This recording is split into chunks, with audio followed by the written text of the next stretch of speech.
Planet Sportive Mali filɛba an ka foli ni tanu bɛ aw bɛɛ lajɛlen ye. An b'a kɛ diɲɛ fan fan fɛ an b'a fɔ bisimila. Mali kɔfɛ balontannaw olu ka kunnafoni kɛnɛ kan. Bi ta an b'a daminɛ Portugal. FC Porto ale kɛla Portugal champion ye n'o a bɛ wele Premier League san 2019 san 2020. U bɔlen kɔ ka sebaya sɔrɔ Sporting kan 2 ani kanangolo. Championnat portugais tile 32nan o match hukumu kɔnɔna la mun sigila sen kan mercredi juillet kalo tile 15 san 2020. Hukumu kɔnɔna la Musa Mariga attaquant international malien ale kɛla titulaire ye wa ale yɛrɛ kɛla sababu ye ka FC Porto ale ka celu 2nan don sanga 90 o kumaw la. O bɛ Musa Mariga ka celu kɛ celu 11 dolati 28 san 2019-2020 o championnat kɔnɔna la Portugal kaw fɛ yen nɔ. Hali n'a sɔrɔ la Portugal championnat tɔ ye tile 2 ye FC Porto ale ka kuru kɛla kuru 79 ye. Kuru 8 o b'u ni Benfica cɛ ale bɛ jɔyɔrɔ 2nan na kuru 71. Donc o b'a yira Benfica ale tɛna ku FC Porto la cogo si la ɲani championnat laban cɛ. O kosɔn FC Porto ale kɛla Portugal champion ye san 2019 san 2020. A kɛla nisɔndiya ye u ka tɔn bolo ani degenekɛ karamɔgɔ fo ka taa se supporteru bɛɛ lajɛlen ma. FC Porto maaw u kɔni u ka titiri u y'a fêté kosɛbɛ.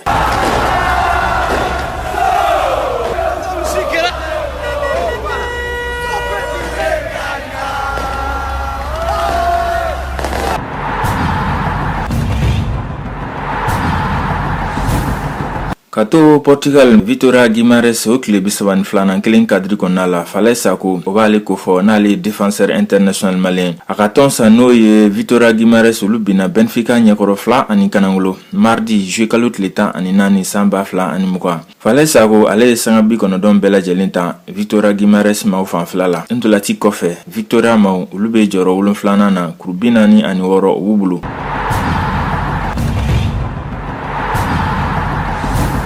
Autriche kaw fɛ nɔ Atterberg ale ni Austria Vienne olu dɛsɛla ɲɔgɔn na fu ani fu. O sɔrɔla Europa League ale ndolati match laban fɛ u ka jamana représentant n'o Autriche kaw fɛ nɔ. Nka t'a la mun ye Atterberg olu tun ye sebaya sɔrɔ 3 ani 2. Atterberg fanfɛla la Bakari Nimaka ale ni Amadou Dante ni fila bɛɛ ye Mali internationaux ye wa u ka tɔn an bɛ se ka fɔ ale ye qualification sɔrɔ ka taa Europa League a kɛnɛ kan nin jaabi kɔfɛ. Hakilila jiginna Autriche kaw fɛ nɔ Red Bull Salzburg Mohamed Kamara ale ni Segu Koita fo ka taa se Ousmane Diakité olu ka tɔn olu de kɛla champion ye Autriche saison 2019-2020 ale kadri kɔnɔna la wa olu de y'u ka coupe nationale fɛnɛ jɔnjɔn sɔrɔ.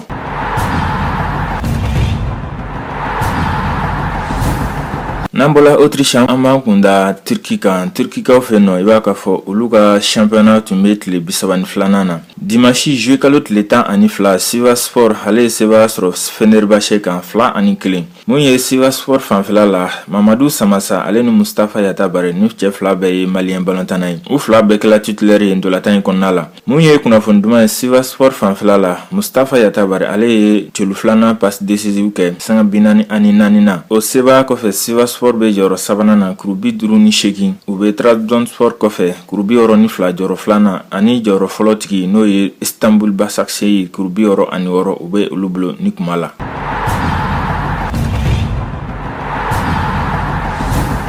O hukumu kelen kɔnɔna la Besiktas d'Istanbul olu ye sebaya sɔrɔ Malatyaspor kan 1 ani kanangolo celu 1 donna Erkin fɛ sur penalty.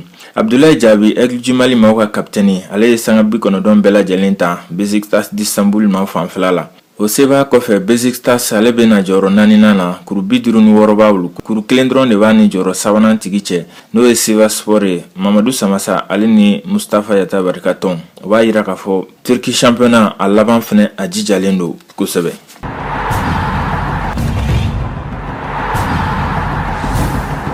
O tile 32nan kelen kadri kɔnɔna Turki kaw fɛ nɔ mun ye Denizlispor ale ni Trabzonspor kun karilen don ɲɔgɔn na. I b'a ka fɔ Trabzonspor ale bɛ fɔlɔ ka celu don nka mun ye kunnafoni duman ye Denizlispor fanfɛla la Adi Sako ale bɛ celu in ci bɔ sanga 40 ani sanga 6nan o kumaw la. Après u bɛ tila ka celu 2nan sɔrɔ k'o don. O b'a to Denizlispor ale bɛ se sɔrɔ Trabzonspor kan 2-1. O sebaya kɔfɛ Denizlispor ale bɛna jɔyɔrɔ 13nan na kuru 35 b'a bolo nka i b'a ka fɔ kuru 2 dɔrɔn de b'a ni Rizespor cɛ ale ye club fɔlɔ ye mun kan ka taa 2e division na. O b'a yira mun ye Denizlispor maaw ye u kan ka wulikajɔ bonya halisa walasa u bɛ se ka kisi jigili ma 2e division ale kɔnɔna la.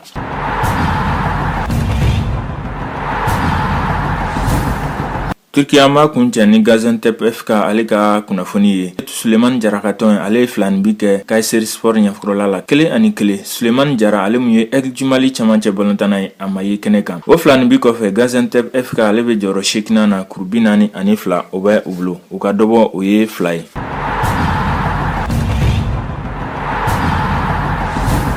Ma kunda Angleterre kan nin wagati la Premier League ale bɛ senna ni kuma la. Mun ye Yves Bissouma n'ale Aigle du Mali cɛmancɛ bolo balontanna ye. Ale kɛla Brighton meilleur joueur du mois de juin. Mun ye Brighton fanfɛla la. An bɛ se k'a fɔ Yves Bissouma kabini confinement banna a jɔyɔrɔ ka bon kosɛbɛ Brighton maaw fanfɛla la. Hali n'a sɔrɔla ndolati nata n'o ye tile 36nan ye a ka tɔn n'o ye Brighton ye ale ni Southampton Musa Jɛnɛpo ka tɔn olu de kan ka ɲɔgɔn sɔrɔ. Musa Jɛnɛpo yɛrɛ ale ye laseli kɛ a yɛrɛ ka page sanfɛla la ko nin kuma la a fari man di a la. Nka ko sɔɔni n'Ala sɔnna ma a bɛna kɛnɛya. An bɛ dugawu don a ye. Mun ye nin wagati la Brighton ale bɛ jɔyɔrɔ 15nan na kuru 36 u ka dɔbɔ ye 16 ye. Kuru 2 dɔrɔn de b'u ni West Ham ale ni Watford ɲɔgɔn cɛ olu bɛ ye kuru 34 ye. Olu bɛ zone rouge kɔnɔna la ni kuma la. O b'a yira k'a fɔ mun ye Brighton ye ale fana kan ka wuli ka jɔ bonya walasa a kana jigin 2e division na Premier League ale fanfɛla la. Southampton ni kuma la ale bɛ jɔyɔrɔ 12nan na kuru 45 o b'a wolo tile 35 kɔfɛ.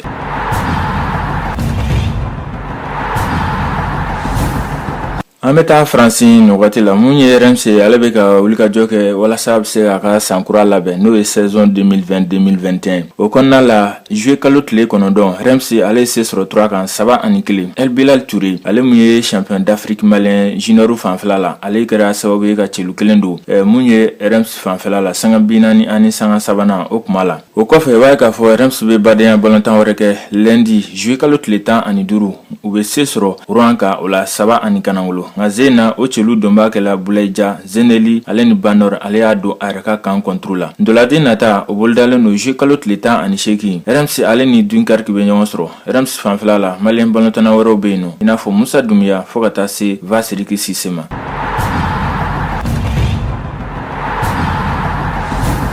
Faransi tɔn caman wɛrɛw fana ye labɛn daminɛ. Lyon Youssouf Kone ka tɔn, Rennes Amari Traoré, Lens Cheikh Omar Dougouré fo ka taa se Massadio Aidara ale ni Cheikh Traoré olu bɛɛ lajɛlen ka tɔn olu ye labɛn daminɛ nin wagati la.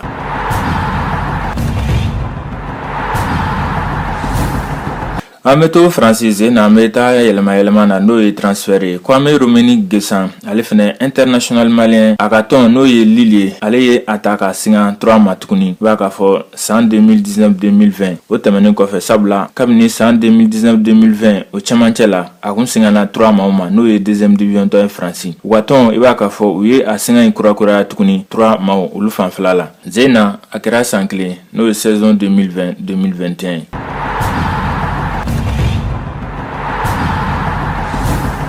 An bɛ to yɛlɛma kibaruya la fɛn min ye Turkikaw fɛ yen nɔ Marafa Tandina n'ale fana international U23 malien ale ye tɔn kura sɔrɔ n'o ye Balıkesir Spor ye o fana ye 2e division tɔn ye Turkikaw fɛ yen nɔ i b'a k'a fɔ Marafa Tandina ani Balıkesir Spor olu y'u tɛgɛ di ɲɔgɔn ma dɔgɔkun in daminɛ yɛrɛ la o b'a yira saison 2020-2021 an bɛna ale ye Balıkesir Spor ma olu fanfɛla la. Hakilila jiginna Marafa Tandina ka contrat kun banna Besiktas ma olu fanfɛla la. A kun tɛ tɔnna contrat bɛ signé wagati min na.